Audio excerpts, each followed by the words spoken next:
Hi everyone. I hope that you have done your ankle foot orthosis, the bilateral ankle foot orthosis for the patient for KIB 4018. So in this lecture, we will focus on understanding patient problem in orthotics with particular emphasis on how different medical condition affect movement, alignment, and gait.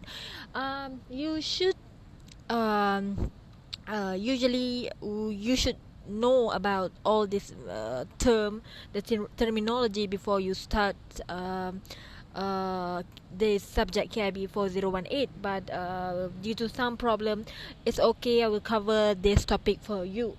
Okay, so as future CPO involved in orthotic design, it is important that you do not only think about the material, the fabrication, but you must also understand who is the patient is, what is the problem they are facing, and how that problem affect their daily life. So throughout this session, this lecture will be a bit long, but I'll make this video so easy for you to later revise just by watching this video. Okay.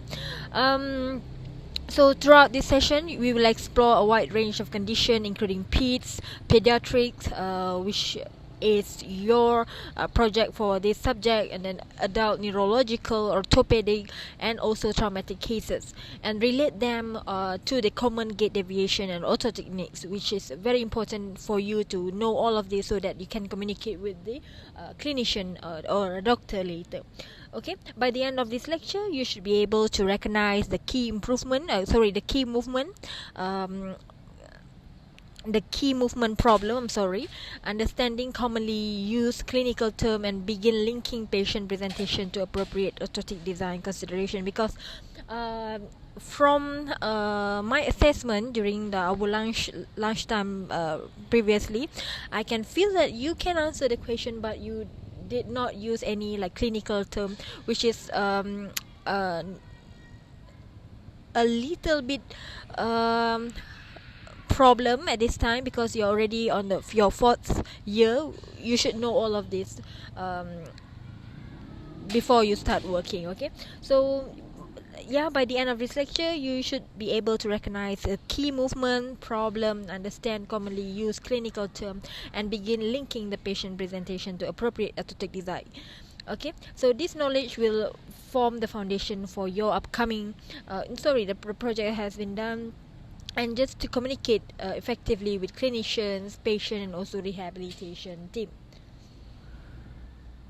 Alright, before we go into the medical term and condition, I want you to understand why this lecture is important for you as a engineering student that will work with orthotics, that will be like orthotics one day.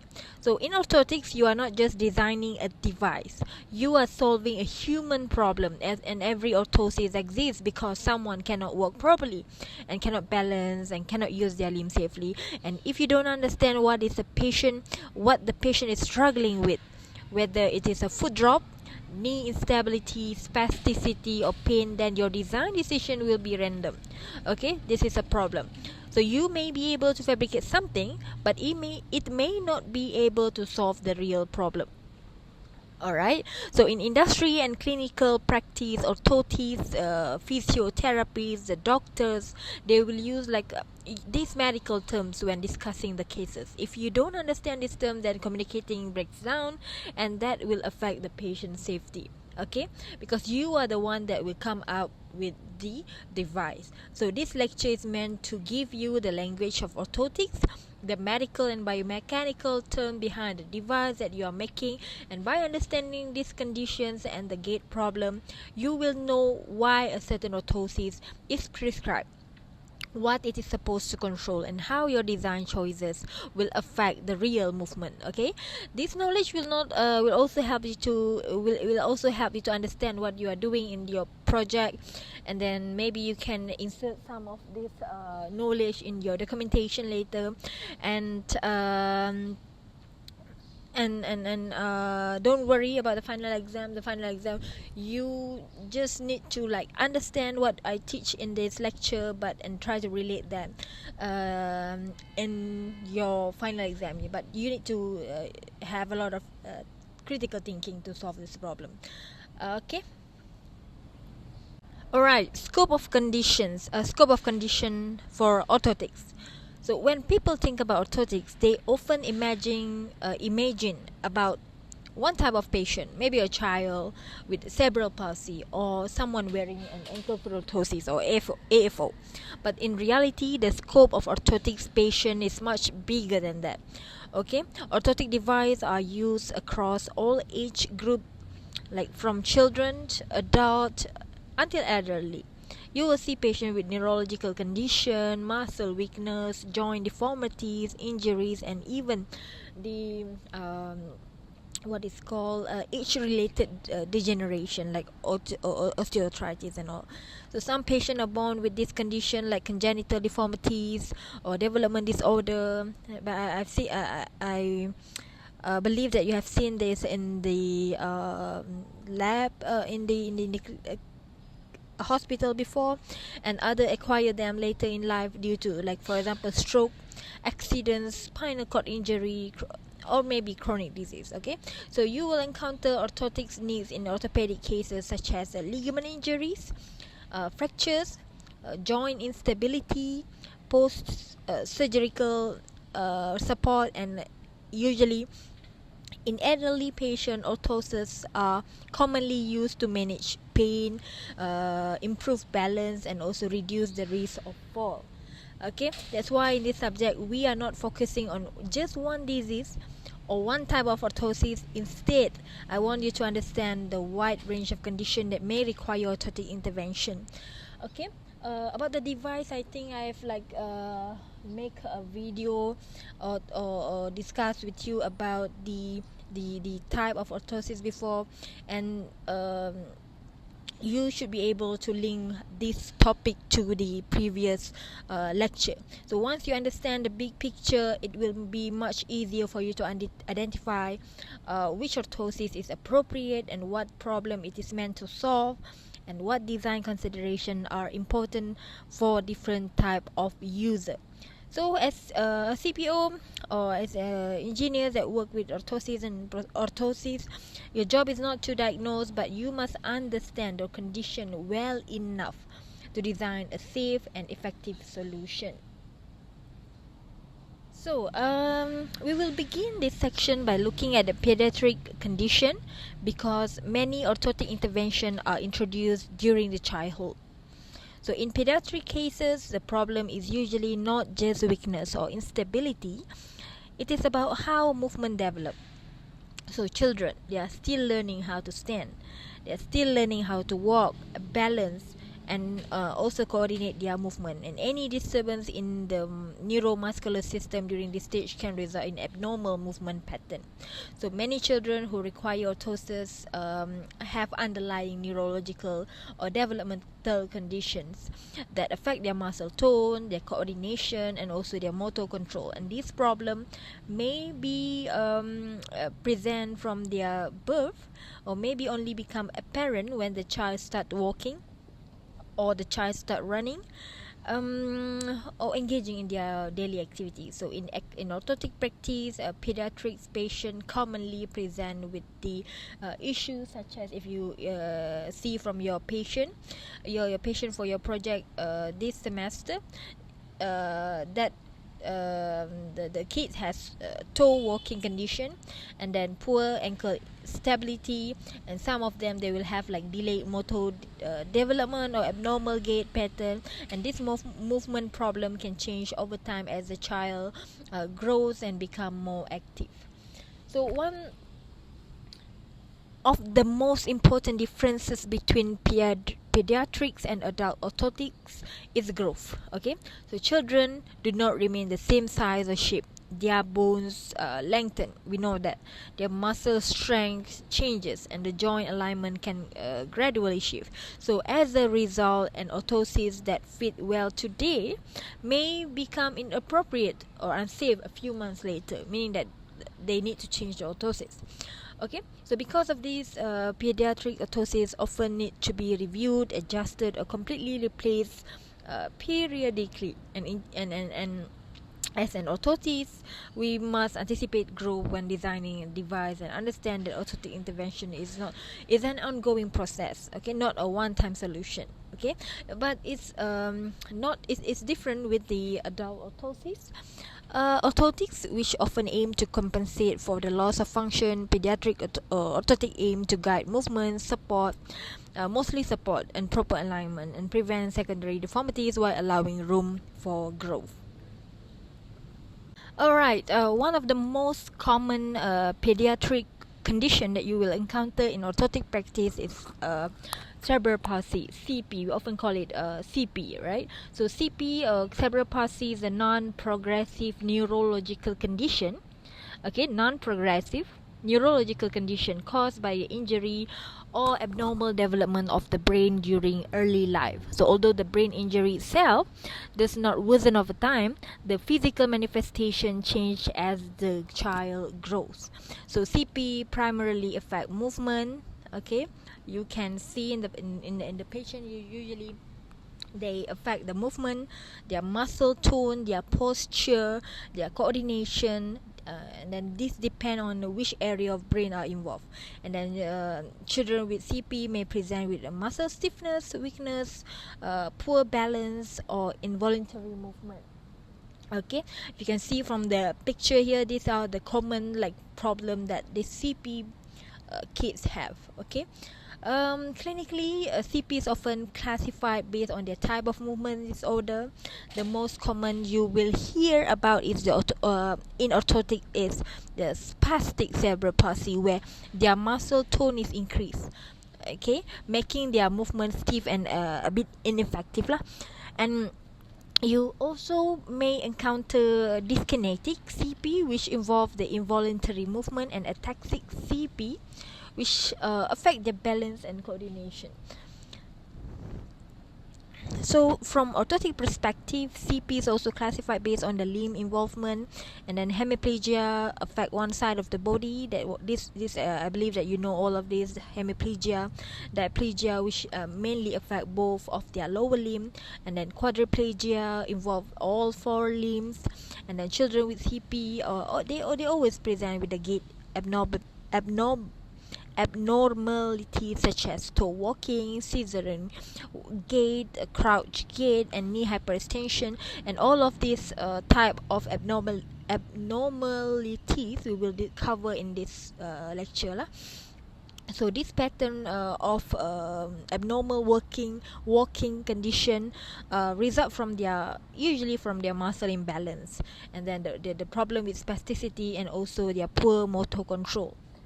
Okay, so orthoses are commonly prescribed in CP to improve their alignment, provide stability while walking, and control their abnormal movement pattern, and also reduce their risk of course, secondary deformities lah. So for example, you can imagine an ankle foot orthosis may be used to control excessive plantar flexion. Okay, while more complex orthosis may be required if the knee or hip control is compromised.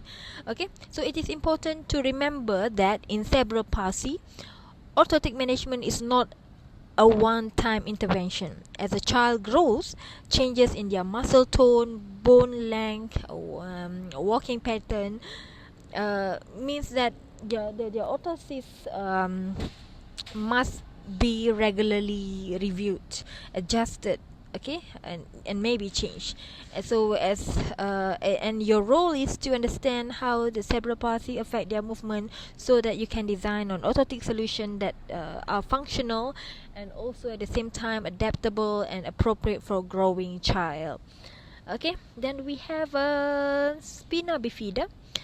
Spina bifida is also one of important condition that you will encounter in orthotic practice. Okay, spina bifida.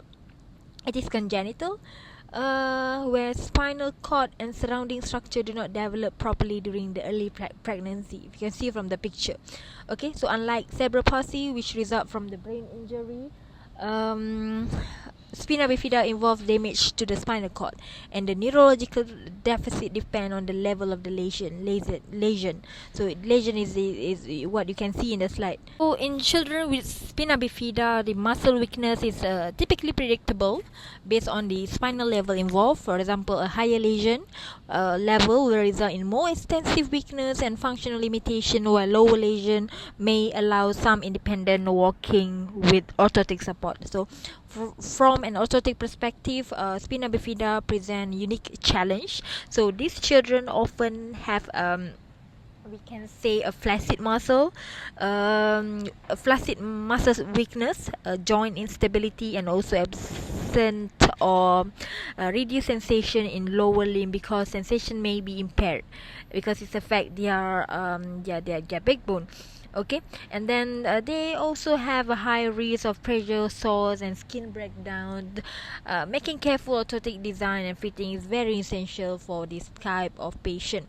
So common gait and postural problem include foot deformities, knee instability, maybe hip dislocation, and poor trunk control. And as a result, orthotic intervention may range from AFO and then to AFO to KFO, or even higher level of orthosis like HKFO, depending on the child functional ability. Okay, another important pediatric condition you should be aware of in orthotic practice is muscular dystrophy. So particularly Duchenne muscular dystrophy, or we call it DMD. So DMD is a genetic progressive neuromuscular disorder characterized by gradual muscle degeneration and also weakness. Okay, so unlike CP or cerebral palsy or spina bifida, DMD is a progressive condition. So meaning that their muscle strength continues to decline over time, and DMD affect boys and usually diagnosed in early childhood. So early signs will include delayed walking, frequent fall, difficulty in running or climbing stairs, and the use of compensatory strategies such as pushing on the thigh to stand up, known as a Gower sign. And as the disease progresses, weakness first affect the proximal muscle.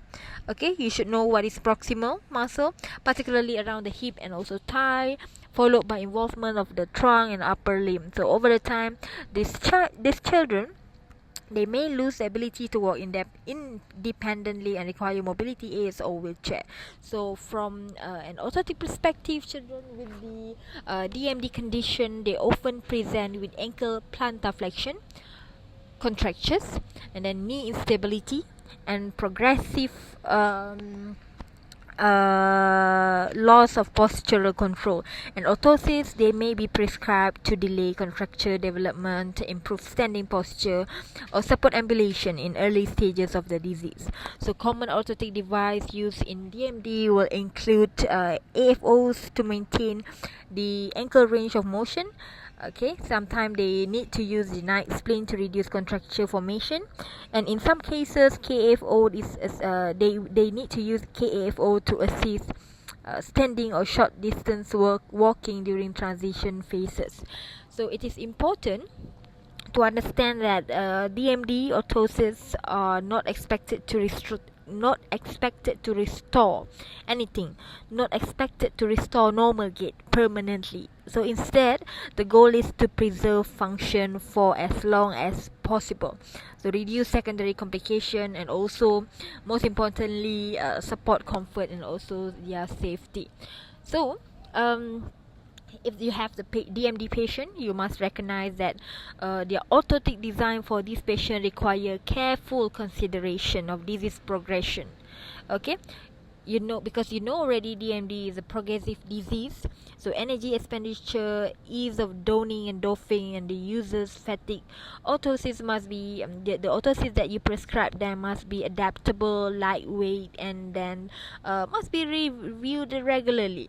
Okay, so understanding DMD will help you to appreciate that orthotic intervention is sometimes about slowing decline rather than correcting the movement. Okay. Alright, next we will talk about the developmental delay, which is a term that you will hear very often um, in clinics or in pediatric orthotics and rehab setting.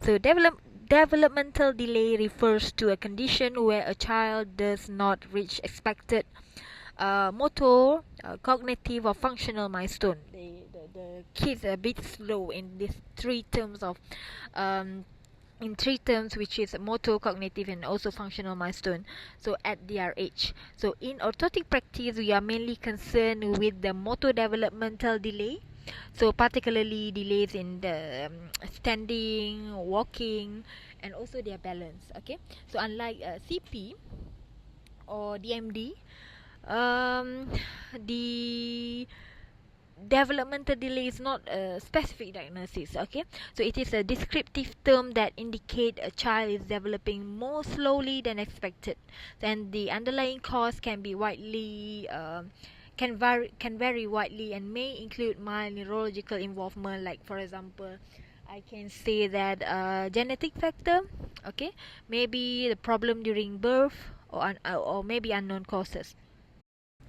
So you need to bear in mind that orthoses that are prescribed for this problem are not to correct fix any deformity, but to mainly provide support, improve the alignment, and maybe we can facilitate more I can say normal movement pattern during critical period of development.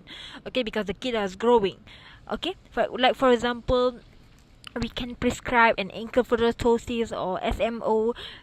This may be used to improve their ankle stability and promote better balance during walking. Okay, so because the children, they are still developing, orthotic intervention must be flexible and very adaptable. So as strength, coordination and motor skill improve, the orthosis may need to be modified, reduced or even discontinued. So at the same time, the growth means that the device must be regularly reviewed for fit and also function. Okay, next we have the idiopathic toe walking, ITW. So ITW commonly referred to a walking pattern where a child continues to walk on their toes, okay, without an identifiable neurological or muscular condition. Okay, the term idiopathic means that there is no clear medical reason. Idiopathic, no clear medical reason can be found after proper clinical assessment. Okay, and this is very normal cases in the orthotic case. An ITW usually identified when a child continues to toe walk beyond the age which a normal head to toe gait pattern is expected, typically after the age of 2 or 3 years.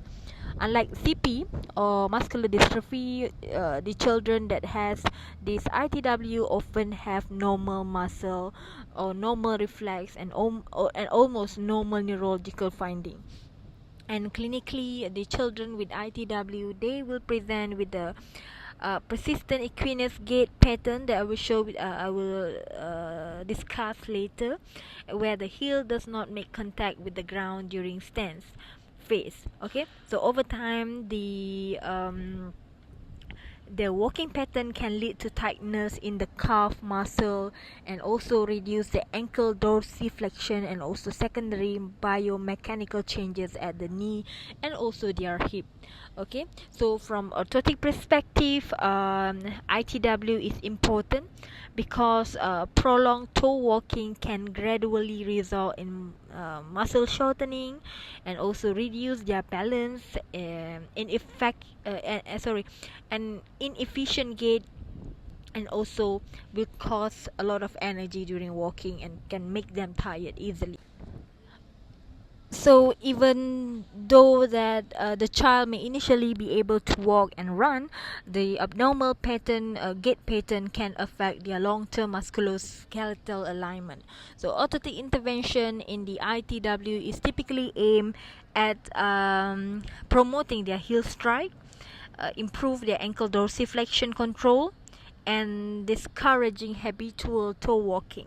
So AFOs are commonly prescribed to limit excessive excessive plantar flexion, and also encourage a more normal gait pattern. So unlike progressive condition like DMD, for example, ITW may improve with appropriate intervention, including orthosis, physiotherapy, and also gait training. Okay, during this time they need to go to physiotherapists to improve their walking pattern. Okay, and this means that orthotic design must strike a balance between the control and flexibility, allowing movement while also still guiding the child towards the heel to toe gait.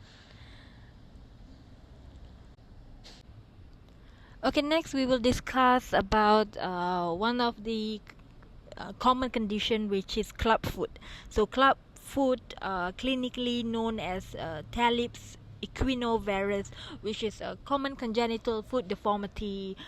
So usually this club foot is present at birth and characterized by combination of deformities, which includes ankle equinus, which is plantar flexion, and then hindfoot varus, where the heel turn inwards, and forefoot adduction, and often midfoot cavus. So these components cause the foot to appear twisted inward and also downward, twisted inward and downward. Okay, so the condition may occur in isolation, or be associated with neurological or genetic condition, and in many cases club foot is idiopathic, meaning like no specific cause is identified. So from a functional perspective, untreated club foot significantly affect the weight bearing and gait development, and children may have difficulty standing and also walking, and the abnormal foot alignment can lead to pain, instability, and also secondary deformities as the child grows. Okay, so early management is very critical. Treatment typically begins soon after birth, and usually the doctor will straight away send this problem to the orthotic department. Okay, because early management is very critical. The treatment typically begins soon after birth, like I mentioned just now, and may involve serial casting and then followed by bracing to maintain the correction, and surgical intervention may be required in more severe or resistance cases. So in orthotic practice, braces are commonly used after correction to maintain the proper foot alignment and also prevent recurrence. Okay, so orthosis may also be required later in childhood to support their gait and also accommodate their growth and maintain functional alignment. So design consideration for this type of this problem will include maintaining corrected alignment, and then allowing appropriate movement, ensuring comfort, and also accommodating rapid growth in infants and also children. Okay, so you need to understand that club foot will help you appreciate how orthotic intervention and also can play a vital role in long-term functional outcomes, especially when combined with early and consistent management. So club foot will highlight the importance of alignment control, growth accommodation, and also long-term follow-up in pediatric orthotic design. Then we have we will discuss about autism related motor issue, which are increasingly encountered in pediatric orthotics and rehabilitation practice. Autism spectrum disorder, or we call it as ASD, autism spectrum disorder. So it is primarily known as a neurodevelopmental condition that affect mostly communication, their behavior, their social interaction, and many children with this case also present with motor and movement related challenges that may require orthotic intervention. This is also common problem in orthotic department. And motor issue in children with autism, they do not usually stem from muscle weakness or paralysis. Instead, they are often related to poor motor planning, reduced coordination, and postural instability. So clinically, children with autism may present with a bit delay motor milestone. They will have like clumsiness, poor balance, and also unusual gait pattern. Okay, so some children also demonstrate low muscle tone. You need to check their muscle, but usually this is done by the doctor. And while others may show stiffness, like or a typical movement pattern during walking and also running. So a key features in autism related motor issues is sensory sensitivity, and many children are highly sensitive to touch, pressure, or certain texture, and this is directly affect orthotic design as a device that feels uncomfortable for them, even if it is biomechanically appropriate. So it is very a bit difficult to handle the case related to autism, because mainly they don't like they are very sensitive to touch. Okay, but from orthotic perspective, the goal is to improve stability, of course, and then support their posture and enhance their functional movement, rather than to correct or fix their deformity. And common orthoses include AFOs, SMOs, to improve their ankle stability, reduce their toe walking, and also support their balance during walking. So another important consideration is consistency and also routine.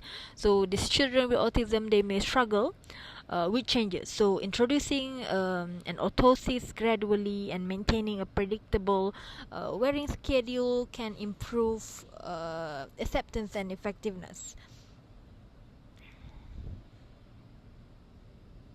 So you need to know that for this kind of patient, it is crucial to understand that orthotic design for autism related motor issue goes beyond biomechanics. You must consider sensory feedback, user comfort, and also behavioral response, as these factors strongly influence whether the orthosis will be worn and function as intended. Alright, then we have the um, sorry, 1 minute. We have next perinatal stroke, which is an important but sometimes less well understood. This is not very common, but we have this problem in orthotic problem.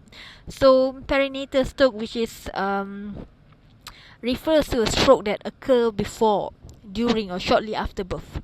Alright, typically within the first 28 days of life. Unlike the adult stroke, the injury occurs when the brain is still developing, which affect how movement and motor control evolve as the child grows.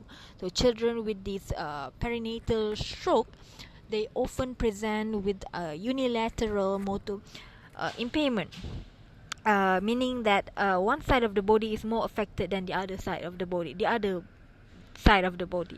So this is commonly described as hemiplegia or hemiparesis, where the arm and leg on one side show weakness, reduced coordination, and also have an abnormal muscle tone.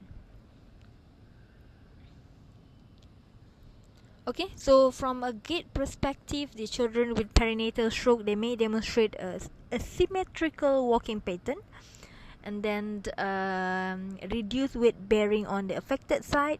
They may have like toe walking condition on one side only, or difficulty in achieving proper heel strike. So they usually have compensatory strategies such as hip hiking. This one also I will share with you. We'll discuss with you later in this lecture. And muscle tone in this perinatal stroke can vary. Some children may exhibit spasticity, while the other may have relatively low tone but poor motor control. So the variation make orthotic intervention is highly individualized. Okay, next we have the hypotonia syndrome. So hypotonia syndrome or Down syndrome Prader-Willi, so refer to abnormally low muscle tone. Okay, you can see the baby from the picture here. The muscle tone is the amount of resistance the muscle has at rest. Okay, and in hypotonia, the muscle feel unusually soft, or we call it as floppy. Okay, hypotonia itself is not a diagnosis, but is a clinical sign that can be associated with various genetic, neurological, or metabolic condition. So, in pediatric orthotic practice, you may encounter hypotonia in children with the conditions such as Down syndrome.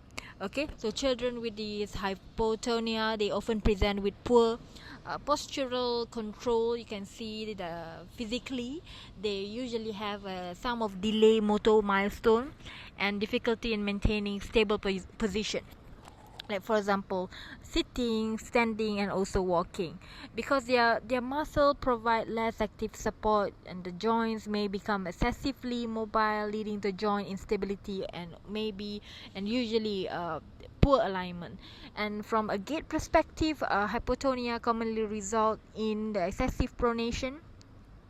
They usually have flat feet, ankle instability, wide base walking, and then also weak or reduced push off during gait. So these children, they may appear a bit clumsy, they can become tired easily, and they struggle with balance, especially during dynamic activities. Okay, so orthotic intervention in the hypotonia focuses on providing external stability, okay, to compensate for the insufficient muscle tone. So unlike spastic condition where their movement may need to be restricted, hypotonic condition requires support that can help to enhance their alignment while still allowing movement and also their sensory feedback. Common orthoses that use in hypotonia will include SMOs to control their excessive pronation, and then maybe AFOs to improve their ankle stability, and also their postural control, and also some other foot orthoses that maybe help to support their medial arch, like insole. And also the goal is to create a more stable base of support, then enabling the child to develop better motor control and confidence during movement.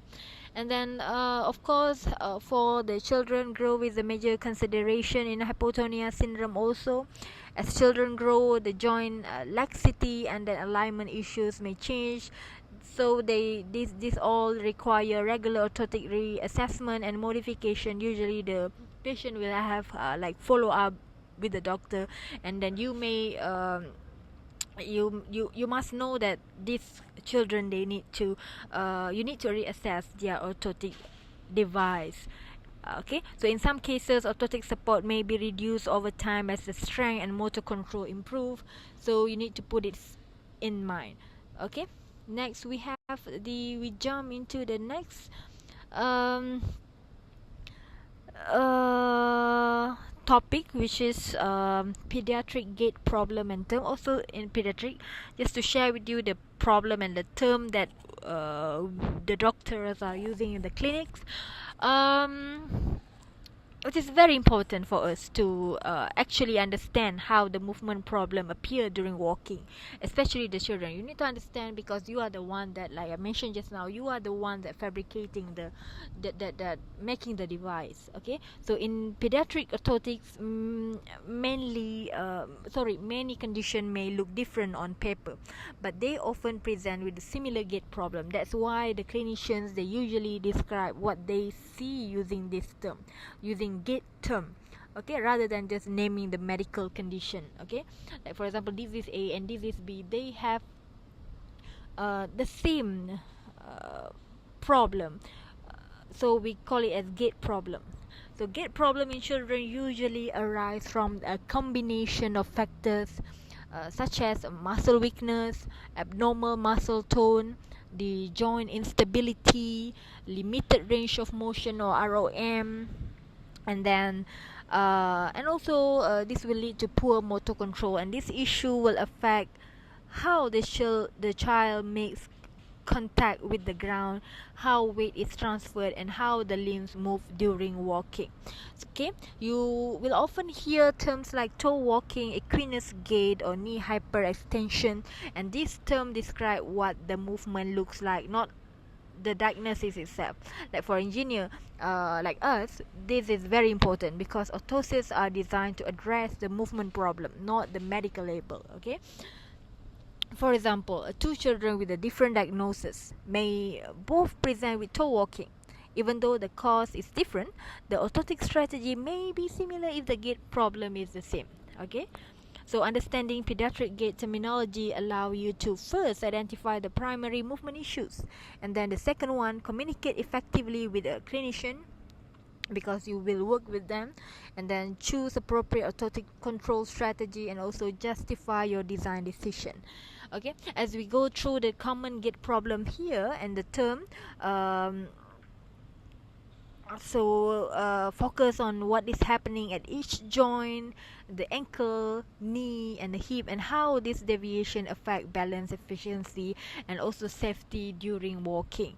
Okay, once you're comfortable with this term, you will find it much easier to understand why and the specific orthosis is prescribed and how your design choices influence the real gait pattern. So, like I mentioned just now, when I assess you during the class, you are not using all this term while answering the question, and I feel a bit worried actually, but we still have time. So this semester I will cover this, and for your for orthotic and prosthetic and orthotic student, you will have class with a medical doctor, so they can explain all this problem better. So I hope that when the time comes, that you can like understand more about all this pediatric, or not only pediatric, all the problem related to the use of prosthetic and orthotic. Okay, so the first one, we have toe walking. Okay, so toe walking is the most common gait problem you will encounter in pediatric orthotics, which is toe walking. It refers to a walking pattern that where the child does not make proper heel contact with the ground. Okay, no heel contact during stance phase. Okay, we have two phases, which is stance and swing. So during stance phase, the heel that do not contact with the ground. So instead, the child walk primarily on forefoot or toes. So toe walking can be seen in several conditions, include CP, ITW, diabetic toe walking, autism-related motor issue, developmental delay, and also perinatal stroke. All the problem that we discussed previously in the previous slide. Okay, so toe walking, from biomechanical points of view, it usually occurs due to excessive plantar flexion at the ankle. Excessive plantar flexion, which may be caused by increased muscle tone, muscle tightness, poor motor control, or habitual movement behavior. So when the heel strike is absent, the child loses the normal shock absorption mechanism of gait, which leads to reduced stability, increased energy expenditure, and increased and compensatory movement at the knee, hip, such as knee hyperextension or hip hiking. So over time, persistent toe walking can result in shortening of the calf muscle, reduced ankle dorsiflexion range of motion, and changes in joint alignment. So these secondary effects can make walking less efficient and increase the risk of fall for this type of patient. So in orthotic practice, the goal is not simply to force the heel down, but to promote a more normal heel to toe gait pattern, which maintaining comfort and allowing functional movement. So the orthoses such as the AFOs are commonly used to limit excessive plantar flexion, at the same time improve the ankle stability and encourage heel contact during stance. So as engineers, it is important to understand that toe walking is a visible sign. Okay, your role is to design an orthosis that addresses the biomechanical problem while supporting safe, efficient, and comfortable walking. Okay, next we will look at the equinus gait, which is a term closely related to toe walking, but slightly more specific form of clinical and biomechanical perspective. So equinus gait refers to a walking pattern where the ankle remain in plantar flex position. If you can see from the image on the slide, the ankle is still in plantar flexion position during stance phase, okay, causing the heels to either make minimal contact or no contact at all. So the term equinus comes from the Latin word for horse, describing that the toe down position on the foot. So while toe walking describes what we see during walking, equinus gait describes the mechanical position of the ankle joint. So in other words, toe walking can be a result of equinus gait, but equinus gait is defined by the persistent plantar flex ankle posture. So equinus gait may be caused by several factors such as spasticity of the calf muscle, okay, and then maybe tight Achilles tendon, muscle imbalance, poor motor control, and it is commonly seen in conditions such as CP, the idiopathic toe walking, ITW, and other neurological disorder. So from a biomechanical standpoint, equinus gait disrupts normal gait mechanics by preventing proper heel stride while reducing the ankle ability to absorb shock during initial contact. So this often leads to the compensatory movement at the hip and also the knee. Such as the patient will likely perform hyperextension, hip hiking, and also early heel rise on the unaffected side. So over time, the persistent equinus gait can result in contracture formation, joint malalignment, and also increased stress on the forefoot and reduce walking efficiency. So this secondary problem can further limit functional and also increase fatigue. So in orthotic management, equinus gait is typically addressed by controlling excessive plantar flexion and facilitate dorsiflexion during stance, and AFOs are commonly prescribed to limit plantar flexion.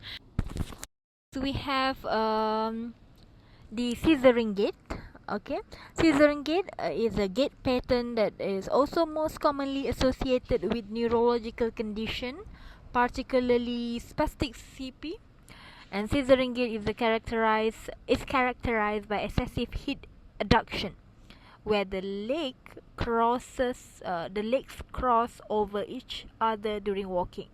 You can see from the image in the slide, the appearance of scissors-like movement. Alright, so this gait pattern usually the result of increased muscle tone or spasticity in the hip adductor muscle. That's why you can see that the hip adduction is severe.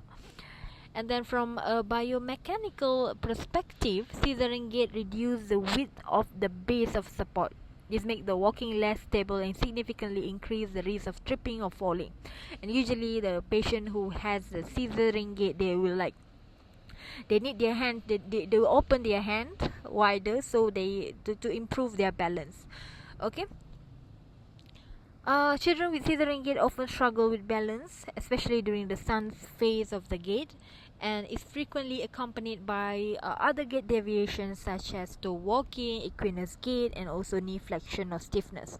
So these combined deviation further reduce gait efficiency and also increase the energy expenditure, and they will be very tired easily.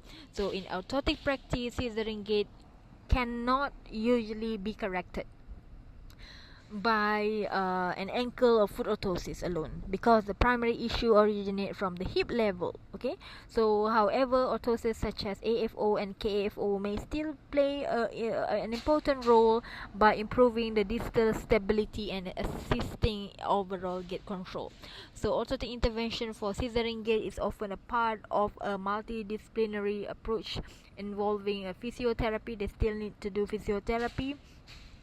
They need to have a lot of stretching, strengthening, and in some cases medical or surgical management is needed. So the role of orthosis is to provide alignment, improve the stability, and also support functional walking as much as possible. Alright, next we have the genu recurvatum or knee hyperextension. You can see from the slide. Genu recurvatum refers to a gait deviation where you can see the knee extend beyond its normal natural position during stance. Okay, this causes the knee to bend backward, and this abnormal alignment is commonly seen in both pediatric and adult neurological and musculoskeletal condition. Okay. So from a biomechanical perspective, knee hyperextension often occur as a compensatory strategy when there is a weakness in the quadricep muscle. So limited ankle dorsiflexion or poor knee control, the body may rely on hyperextension to stabilize the knee during stance. And in children, the genu recurvatum is frequently associated with conditions such as CP, perinatal stroke, or spina bifida. Okay, so in adult, it may be seen after stroke, spinal cord injury, or ligament injury. And although knee hyperextension may initially provide a sense of stability, it places abnormal stress on the knee joint structure, um, including ligaments and also posterior capsule. So over time, this can lead to pain, and joint can be damaged easily, and further instability will happen. Okay, so genu recurvatum is often linked to other gait deviations such as equinus gait or toe walking, and limited ankle dorsiflexion can force the knee into hyperextension as the body attempts to move forward during stance. So you need to understand that orthotic intervention aims to control the excessive knee extension while still allowing functional movement depending on the cause. And this may involve the use of an AFO to manage ankle position, or maybe KFO to provide direct knee control. Okay, design consideration will include controlling the ankle plantar flexion, setting appropriate knee alignment, and selecting suitable orthotic stiffness to prevent backward knee collapse without restricting the normal gait. Alright, and then we have the ataxic gait or poor coordination. Okay, um, this gait pattern primarily related to poor coordination, okay, rather than muscle weakness. So ataxic gait is characterized by uncontrolled, coordinated, irregular, and also unstable walking movement, and patients often appear unsteady. Okay, they have inconsistent step length and timing, and may have difficulty in maintain balance during walking. And this type of gait is commonly associated with condition affecting the cerebellum in the brain, and the part of the brain is responsible for coordination and also balance. So in pediatric cases, ataxic gait may be seen in children with the CP, genetic metabolic disorder, or after brain injury in adults. So in adult, it can be occurred following stroke, traumatic brain injury, or degenerative neural disease. From biomechanical perspective, individual with ataxic gait, they often have a wide base support, excessive trunk movement, and poor control of limb placement. So these features are compensatory strategies used to improve stability when coordination is impaired. Unlike spastic or flaccid gait, unlike spastic or flaccid gait pattern, ataxic gait is not primarily caused by muscle tightness or weakness. So instead, the problem lies in the timing and sequencing of the muscle activation, making the movement is a bit unpredictable and also inefficient. So you need to know that in orthotic practice, the role of the orthosis in ataxic gait is usually to improve stability and safety rather than to correct joint alignment. So orthosis may be used to provide ankle stability and also enhance proprioceptive feedback, and also most importantly reduce the risk of fall. Okay, so device such as AFO, or maybe the supportive footwear may help to limit excessive movement and provide a more stable base during stance. Alright, and then we have crouch gait. This is very common in CP kids. Okay, it's a complex gait pattern commonly related to neurological condition, particularly the kids with CP problem. Okay, so crouch gait is characterized, if you can see from the slide, they have excessive flexion at the hip and also knee. So knee flexion, hip flexion, and also ankle dorsiflexion. Alright, during the stand phase. So instead of standing upright, the individual walk in particularly squatted position. So from a biomechanical perspective, a crouch gait result from a combination of factors, including you know that this happened because of muscle weakness. Okay, and also poor motor control, sorry. So weakness in the quadricep and hip extensors make it difficult to maintain an upright posture.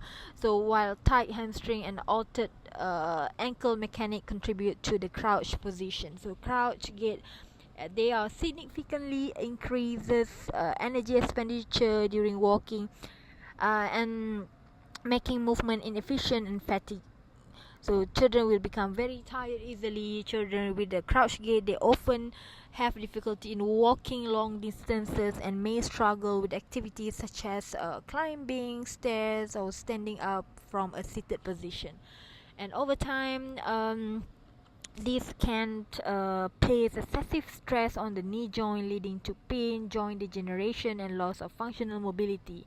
Okay, so if this problem is left unaddressed, it may result in progressive musculoskeletal complication, and they need orthotic management. And orthotic management of crouch gait is a bit challenging because the problem involves multiple joints. Okay, multiple joints, multiple muscle with ankle foot orthosis may help optimize ankle alignment a bit and support stand stability, but maybe they need calf is more suitable, may be required if knee control is insufficient.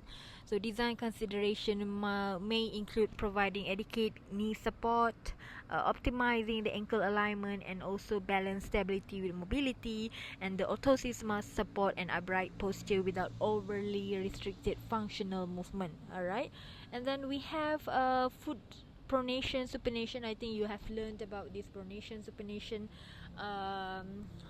Of you learned this in during anatomy class, I think. So foot pronation and supination, which are common foot alignment issues encountered in both pediatric and also adult orthotic practice. Okay, pronation, if you see from the slide, refers to movement pattern where the foot rolls inward. Okay, it results in flattening of the medial arch during weight bearing. While some pronation is normal during gait, excessive pronation can lead to poor alignment and also instability. Okay, supination. Okay, the picture on the right side, on the other hand, refers to the foot rolling outward, where weight is borne more on the lateral border of the foot. So these often result in high medial arch and reduced shock absorption during walking. So from biomechanical perspective, abnormal pronation or supination affect how forces are transmitted throughout the foot and up the kinetic chain. Excessively pronation may lead to ankle instability, increased stress on the knee, and also altered hip mechanics. So excessive supination reduces the foot ability to absorb impact, increasing the risk of pain and also injury.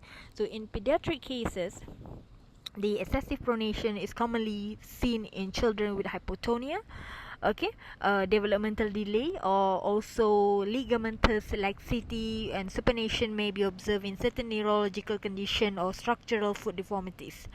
Okay, so if anyone who has this problem, the orthotic intervention will aim to support the foot alignment. Okay, foot alignment, we can use like we can think of like correcting the alignment and improve the stability. Like for excessive pronation, orthoses such as SMOs or foot orthoses may be used to support the medial arch and control the hindfoot motion. For supination, maybe orthoses may focus on the redistributing pressure on improving the contact with the ground, and design consideration may include the rigidity of the orthosis, contouring of the arch, heel cup depth, and material selection. And the goal is to provide sufficient control while maintaining comfort and allowing natural movement. Okay, I think for the weak dorsiflexion, valgus, varus, and adult neurological condition, I will continue in the next lecture. Okay guys, thank you for listening, watching this video. We'll continue and post the video for the next lecture soon, maybe on Wednesday. Thank you.